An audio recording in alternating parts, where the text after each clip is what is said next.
The Veterans of Foreign Wars Harned-Fowler Post 6471 was founded in April 1946 by a group of local veterans returning from service in World War II.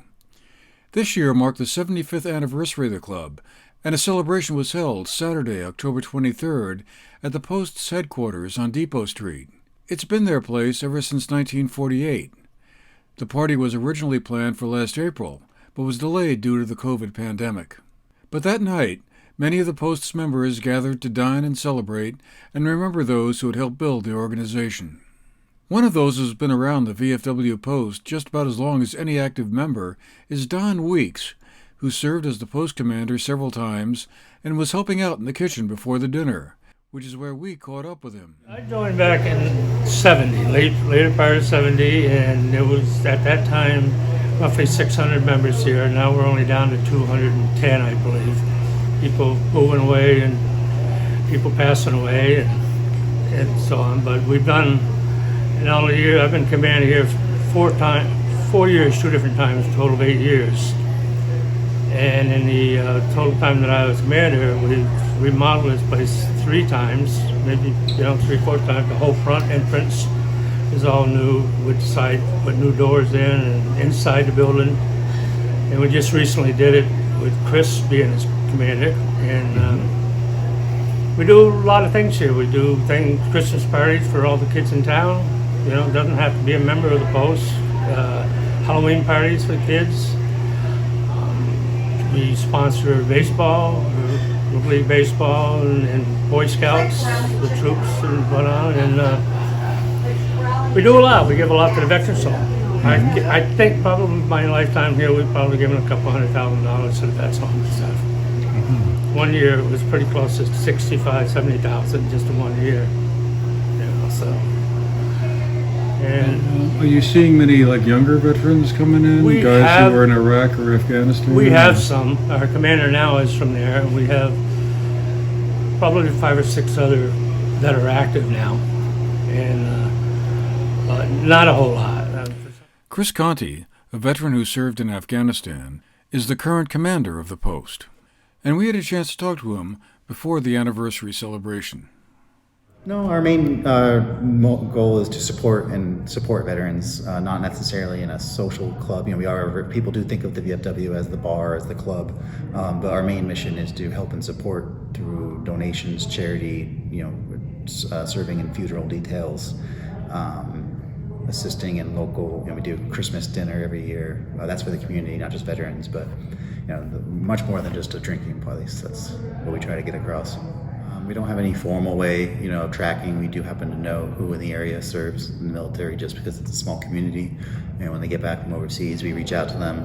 We offer free memberships to active duty veterans who qualify and kind of get them while they're still serving, get them to join. And hopefully when they move home, they would want to, continue to participate with the VFW. The Post was named after 2 local men who died during wartime. James B. Harned of the U.S. Air Force, a 1940 graduate of Burn-Burton, died on July 1, 1942, from malaria while being held in a prisoner of war camp in the Philippines. Harvey Clapp Fowler of the U.S. Marines was a 1935 graduate of Burn-Burton. He was killed by mortar fire while landing on the island of Guam in August of 1944. The Post is an active place not only on Veterans Day, which is coming up shortly in November, and also Memorial Day, when the Post helps to commemorate those who made the ultimate sacrifice in the line of duty, with a ceremony at the Factory Point Cemetery.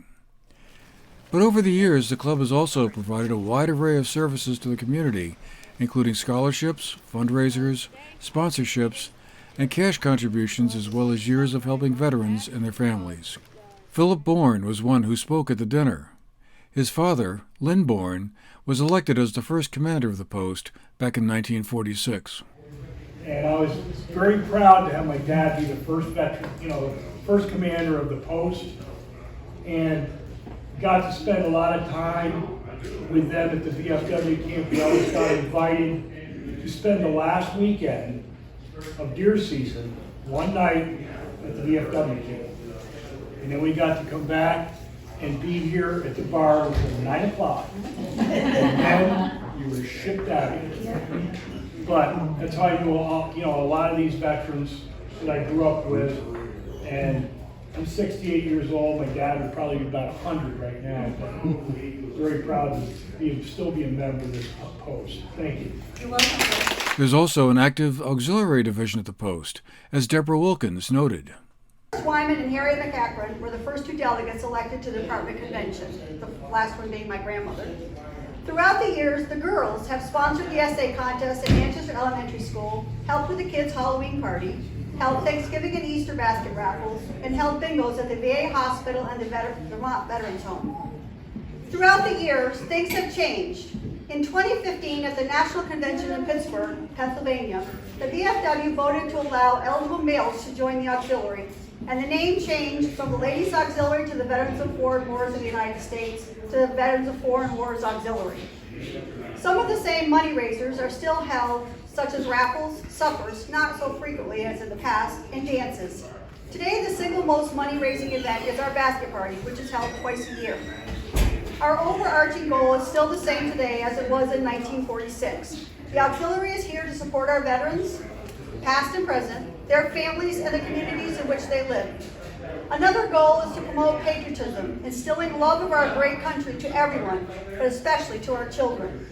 Veterans Day is coming up soon on November 11th, and the Post is planning their annual observance at 11 a.m. that morning, with a lunch to follow. For the GNAT-TV News Project, I'm Andrew McKeever.